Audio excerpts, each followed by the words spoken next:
It is 1 p.m. in Nanga, Eboko, and you're watching the bilingual edition of the news on Canal International. Bonjour, Monique Naossi.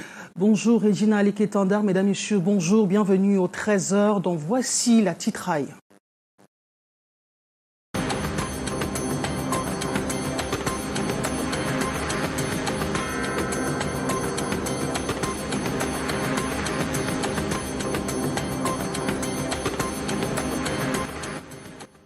Un nouveau crash d'avion enregistré au Cameroun après celui d'un hélicoptère de l'armée camerounaise en 2019 dans le nord-ouest.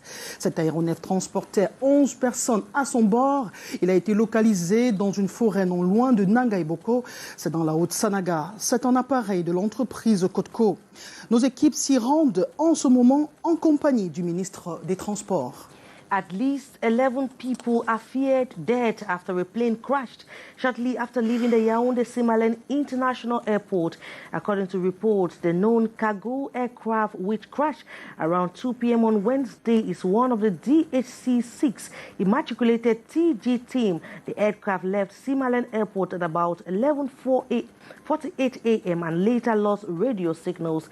Our team is on the ground and we shall be bringing you fresh and exclusive updates on that situation. Vive tension hier à Fumban, dans la région de l'Ouest Cameroun. Le phénomène de vie chère provoque une colère décoiffante. Les produits de grande consommation connaissent une inflation continue. Le sucre, le riz, l'huile, tout y passe. Des prix pratiqués qui ne sont pas à la portée des consommateurs.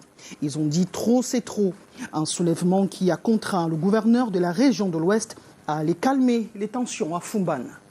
And the decision of the Minister of Secondary Education, Pauline Nalova-Lyonga, instructing school authorities to keep pregnant girls in school has divided public opinion. While some say it is normal for girls to continue their education even after getting pregnant, some are of the opinion that it is coming to geometrically increase the rate of unwanted pregnancies among young girls.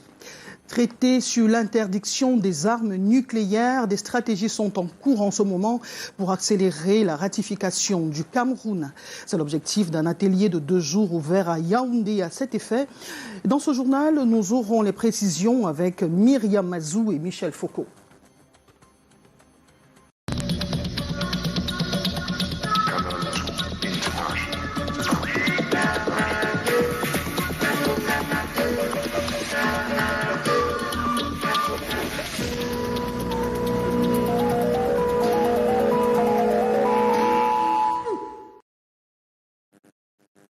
Thank you once more for choosing Canal International. The first part of this news is in French with you, Monique Naossi.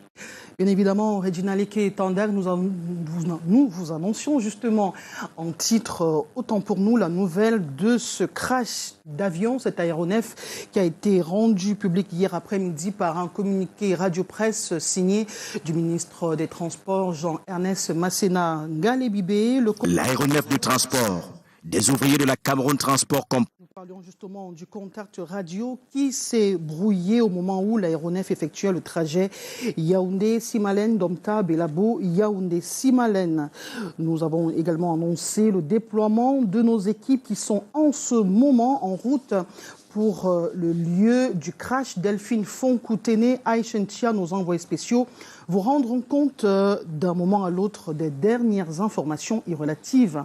Ce sera en exclusivité sur Canal International. Mais avant, je vous propose cette synthèse du communiqué de Cotco. Samuel Baïha.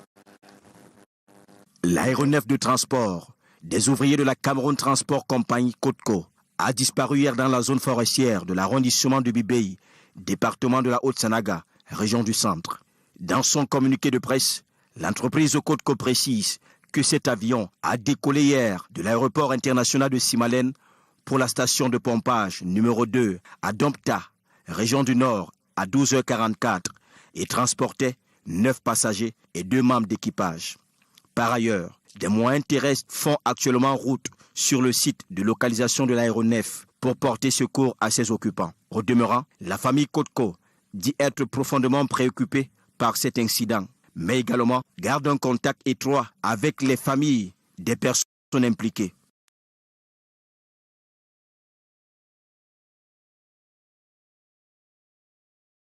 The second part of the news with you, Regina Liké-Tandak.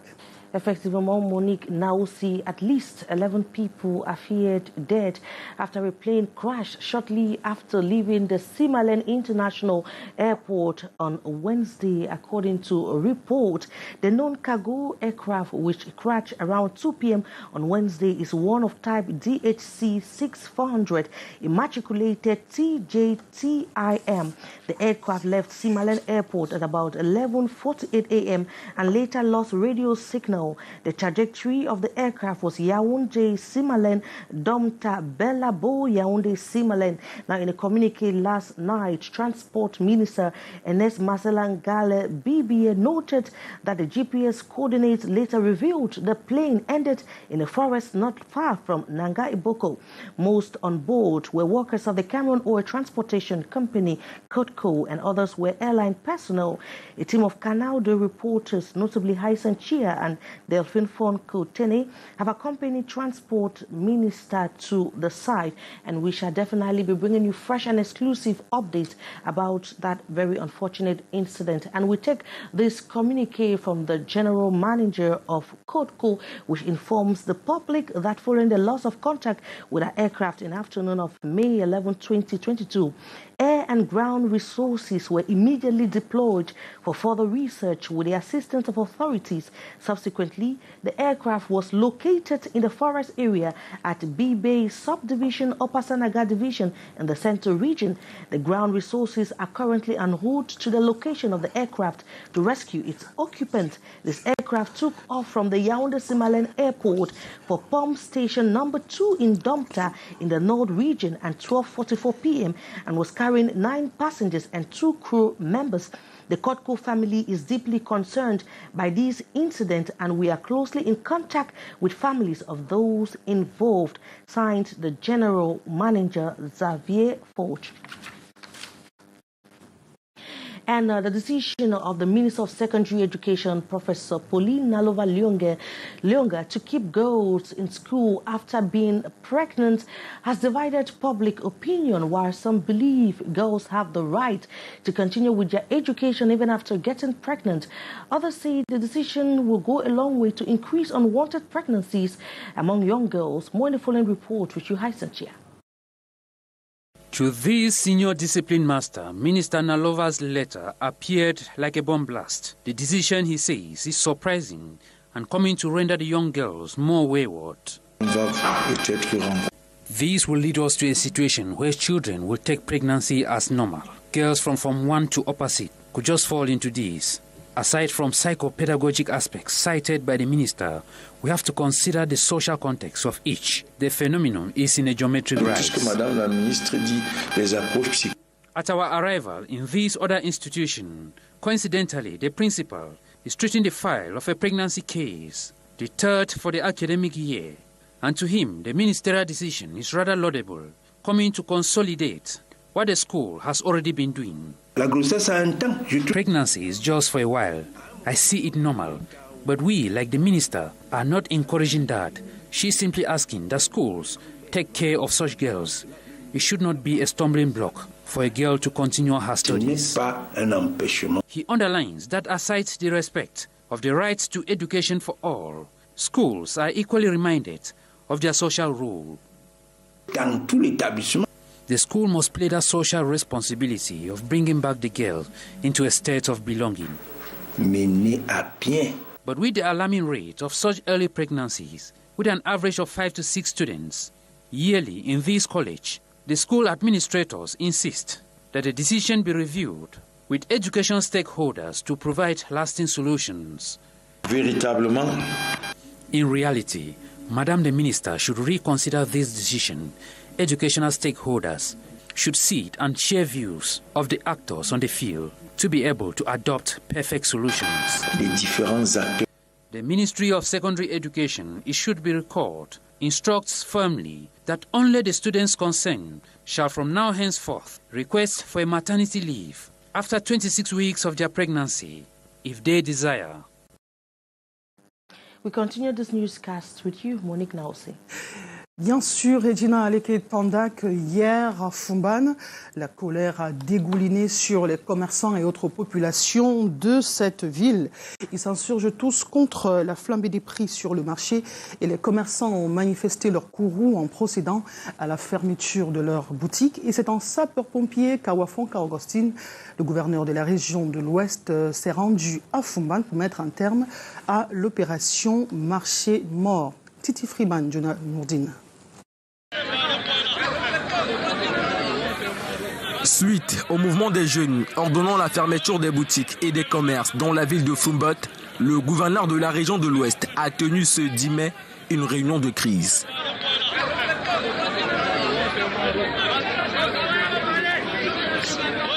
En sapeur-pompier, l'autorité administrative locale, après avoir écouté les jeunes et leurs doléances, va d'abord condamner leurs réactions, notamment les actes de vandalisme et de pillage dont ils sont auteurs, avant de proposer des solutions de sortie de crise. Il y a eu des actes de vandalisme ici à Fumbot. Il y a eu des pillages entre vendredi et aujourd'hui. Il ne faudra pas que l'enthousiasme,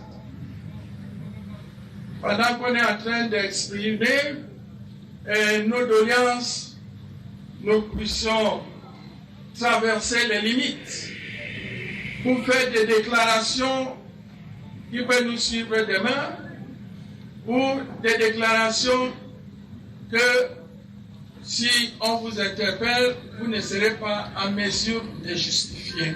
Rappelons qu'à l'origine de cette grogne des populations de la localité, l'augmentation du coût de vie et la flambée des prix de produits de grande consommation et des matériaux de construction. Une expression de leur ras-le-bol qui a entraîné le marché mort dans la ville de Fumbot pendant 4 jours. Nous étions à Fumbot, une colère qui a fait tache d'huile à Fumban, la cité des arts. Nous aurons justement des informations relatives dans notre édition du 15h30. D'une colère à une autre, c'est celle des pensionnaires de l'école UEBC. C'est à Yabassi. Leur école a été sinistrée à la suite d'une tempête qui a emporté la toiture. David Sanjo, David Njonté. L'école primaire UEBC d'un Combon dans l'arrondissement de Yabassi vient d'être sinistrée. La forte pluie qui s'est abattue sur le village, accompagnée d'un vent violent, n'a pas épargné l'école du coin. Des tôles et charpentes endommagées sur une bonne partie de ce bâtiment qui célèbre dans quelques mois son soixantenaire succombe au poids de l'âge. La pluie qui s'est abattue la nuit dernière a malheureusement emporté la toiture de la salle de classe de CM2, ce qui fait que les enfants ont du mal déjà à recevoir les enseignants parce que lorsqu'il pleut, ils sont obligés de sortir de leur salle de classe pour aller s'abriter dans les autres classes. Et même lorsqu'il fait chaud, ils sont obligés parfois de se couvrir avec leurs cahiers pour essayer de se protéger contre les rayons du soleil. Nous prions vraiment toute âme de bonne volonté, toute personne physique ou morale qui peut nous aider à pallier à cette situation, à nous venir vivement en aide pour que ces enfants-ci vraiment termine l'année en beauté. Cette école primaire de l'Union des Églises baptistes du Cameroun est victime de façon récurrente des effets des intempéries. Un sinistre qui survient à quelques semaines du début des examens officiels dans le primaire. Cela cause un préjudice énorme aux élèves des classes du CM2. Chaque fois qu'il pleut, ça mouille nos cahiers et chaque fois qu'il fait soleil, ça nous chauffe, ça nous rend malades. Nous demandons aux autorités de nous venir en aide. Ça fait de véritables désastres, notamment sur la toiture de notre école où nos enfants sont appelés. Je veux dire notamment à préparer le CEP. Notons que cette école fut construite dans les années 60 et plusieurs Camerounais parmi des personnalités de la République ont été formés dans cet établissement scolaire. Le traité sur l'interdiction des armes nucléaires signé, adopté par les Nations Unies en 2017, n'a pas encore été signé par le Cameroun, alors que ce dernier participe activement dans cette lutte. Un atelier relatif se déroule depuis hier à Yaoundé à l'effet de trouver des stratégies pour encourager le Cameroun à signer ce document. Reportage. L'usage d'armes nucléaires, où que ce soit, a des conséquences désastreuses qui affecteraient sans nul doute les pays voisins. Le Cameroun l'a déjà compris. Réunis ce jour à Yaoundé, entités gouvernementales, membres du Parlement, membres de la société civile, experts et chercheurs réfléchissent sur le processus de ratification du traité sur l'interdiction des armes nucléaires TIAN par le Cameroun. Adopté en 2017, le TIAN interdit aux nations de développer, tester, fabriquer, d'utiliser ou de menacer d'utiliser les armes nucléaires, ni même de permettre le stationnement de ces armes sur leur territoire. Il leur interdit également d'aider, d'encourager ou d'inciter quiconque à s'engager dans l'une de ces activités. Le Cameroun, bien qu'il n'ait pas encore signé ou ratifié le TIAN, a promu l'adhésion universelle à ce traité, notamment en appelant les États à y adhérer le plus tôt possible. Le Cameroun, en ratifiant ce traité, le Cameroun peut aussi aider en termes de mobilisation globale contre ou bien à la prohibition ou bien à l'abolition de ce traité. En guise de rappel, le traité sur l'interdiction des armes nucléaires est entré en vigueur le 22 janvier 2021 suite à la ratification de plus de 50 États membres de l'ONU. Une première réunion des États partis est prévue du 21 au 23 juin prochain à Vienne, en Autriche. 13 heures passées de 16 minutes à Edea en Sanaga Maritime. Regina Liquetandat, you have the second part of the news. Yes, we stay with the same subject where a local organization of young people is clamoring for the ratification of the Convention on the Prohibition of Nuclear Weapons in Cameroon meeting in Yaoundé. The Cameroon Youth and Students for Peace have called on government to ratify the treatment to prohibit the circulation of nuclear weapons in Cameroon. More in the following report with you, Omul Kusumi. To thank all the ministries and institutions working on arms control for the a moment of consultation between youths and students for peace, state authorities, the civil society to fast-track the process of the universalization of the Treaty on the Prohibition of Nuclear Weapons. On reflecting on the effective participation of Cameroon in the first meeting of state parties to the Treaty on the Prohibition of Nuclear Weapons, participants shall also be reflecting on the way forward or a strategy on which Cameroon could ratify the treaty in the shortest time possible because Cameroon is not yet a state party, so there is need for Cameroon to ratify this treaty. This tension paved the way for an inclusive participation of Cameroon in this treaty. We are also looking forward to government having a better contribution in the meeting of state parties on the prohibition of nuclear weapons that has been programmed for Vienna from the 21st to the 23rd of June 2022. While waiting for the ratification of the treaty, the youth, however, continue to create awareness on the deadly consequences of such nuclear weapons. Southwest region, Adolf Lele Afrique has announced that all is well on course for the celebrations of Cameroon's 50th anniversary of its National Day come May 20th, 2022. Adolf Lele Afrique was speaking at a one-day administrative and security meeting that held in Bamenda, the Northwest regional capital. As we hear the following report with you, Sherifa Saleh. Like any other region in the country, the Northwest is preparing for the Golden Jubilee of Cameroon's unification. Addressing at administrative and security meeting this Wednesday in Bamenda, the regional chief executive, without divulging details on how things were unfolding, says the Unity Day will take place just like similar festivities, like the Youth and Women's Days and other religious feasts. And that our region remains an integral part of this one and indivisible country, Cameroon. As for the recurrent cases of gunshots, kidnappings, destruction of property, and killings, the governor says defense and security forces are doing all to arrest the situation. In that regard, The head of state has given firm instructions to forces of law in order to take security measures to end all these atrocities. And is still calling to those who have taken guns against their fatherland to come back to good reasoning. And he has also instructed the mobilization, like they have started anywhere in the region, of the population to peace groups, vigilante groups, to assist the security service in bringing back the situation to normalcy in the region. Making indirect allusion to the group of women from Borong village who recently staged a sit in strike in his courtyards, Lily Lafrique condemned the growing phenomenon of land disputes in the northwest region. At press time, the in-camera security component of the Day 1 conclave was still ongoing.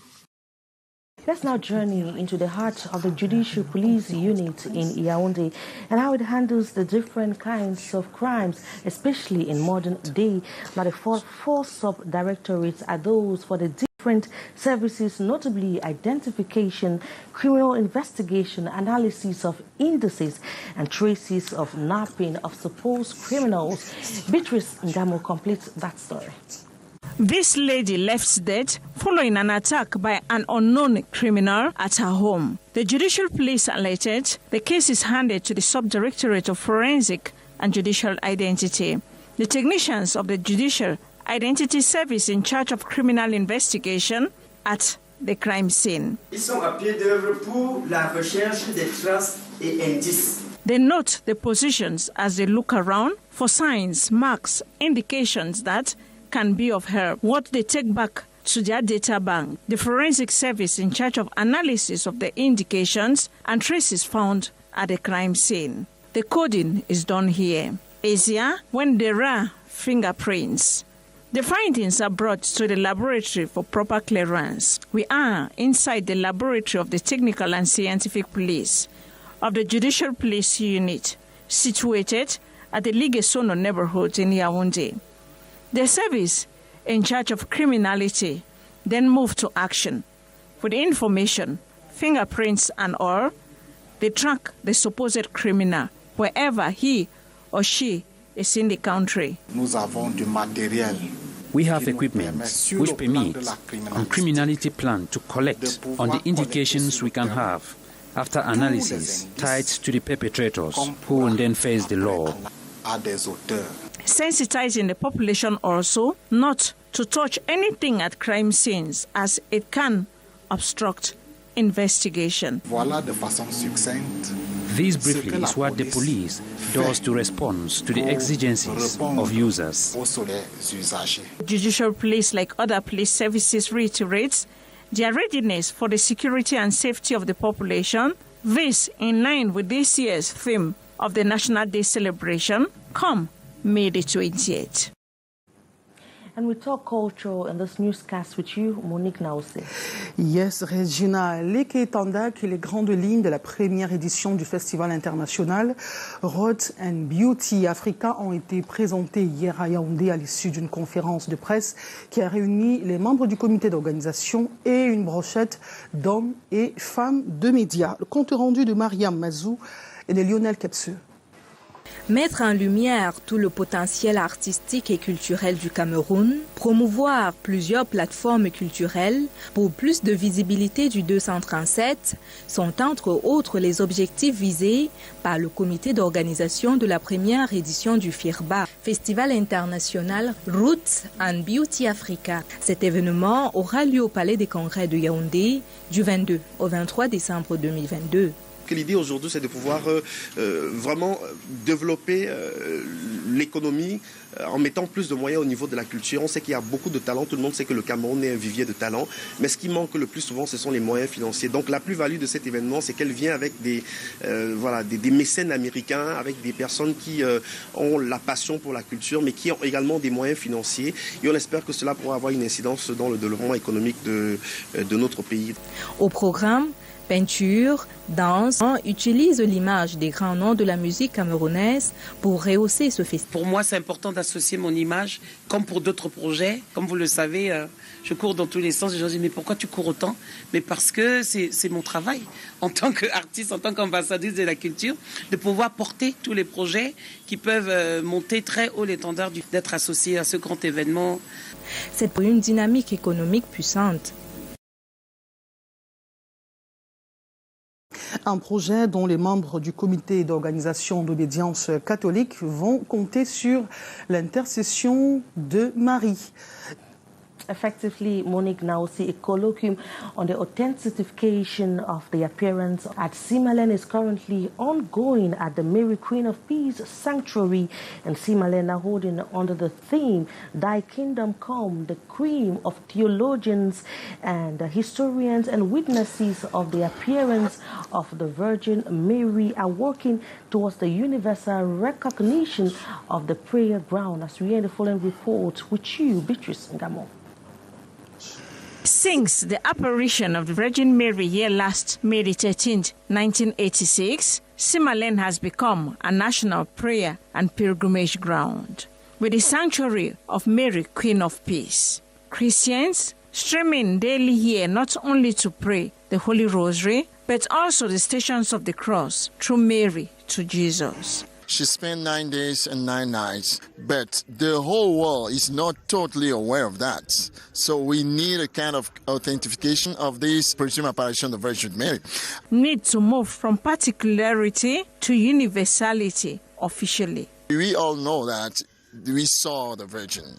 But now, those people who are absent here, how can we come to let them know that the Virgin Mary appeared here and that we can receive many graces from this apparition? Focus of the two-day colloquium ongoing at the sanctuary. The church here in Cameroon has acknowledged the appearance and studies with inquiries, testimonies, justifications, very important to ensure that what the Christians saw is beyond human emotion, passion, and others. Un lieu d'apparition mariale, a place of Marian appearance does not end with simple events, but it should become a place to praise God. For beyond the Virgin, beyond